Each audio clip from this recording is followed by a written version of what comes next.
Well, CTV News continues with Patricia Boal. Here's what's making news right now. Thanks, Matt. Tonight, chilling new details about the mass shooting in Nova Scotia, and a national vigil to remember the victims goes online. CTV News at 6 starts right now. Tonight, the RCMP released a detailed account of the horrific mass shooting in Nova Scotia. Before the first 911 call was received, there was an assault between the gunman and a person known to him. A rampage that began, CTV News has learned, with an assault on the shooter's girlfriend. And a nation pauses to remember the 22 victims. Federal help announced for small businesses as some restaurants struggle to keep the doors open. Because of this, we lost our 90% of our sales. And Doug Ford says he'll table a plan to start slowly reopening the province next week. Bringing up baby. Really made me feel very safe and very protected in this sort of like unpredictable and uncertain time. With all visitors on hold, a quieter life as a new mom in the COVID era.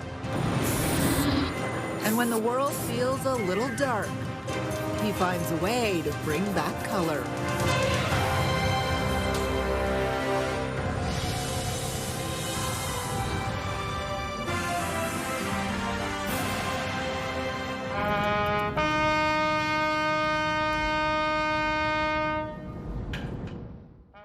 Nova Scotia's heartbreak, the grief shared across Canada as we learn chilling new details of the mass murder that took 22 lives.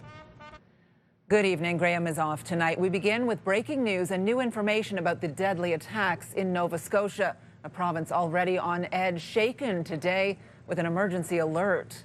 New tonight, the RCMP in Nova Scotia described in detail the killer's rampage through a 150-kilometer stretch of the province. We know tonight that it began with an assault on a woman, and that may have been the catalyst to his murderous spree.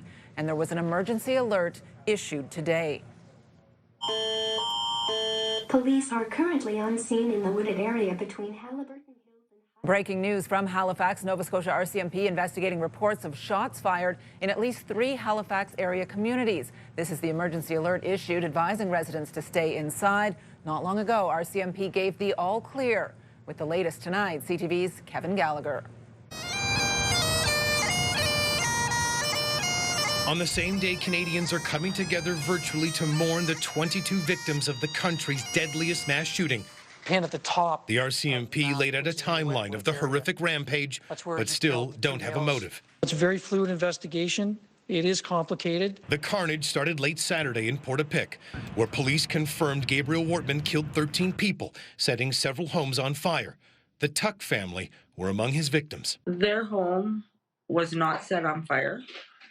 So they were just shot right at the foyer, the front entrance of their home. Now, they knew the guy, so I'm sure they were in shock. I'm sure they didn't even have time to register what he was going to do.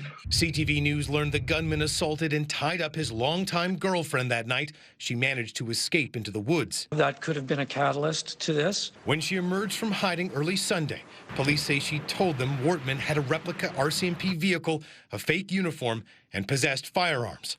Trace one of those weapons back to Canada, and the remaining weapons that have been recovered, it's believed that they were obtained in the United States. In disguise, the shooting spree continued across the province for hours.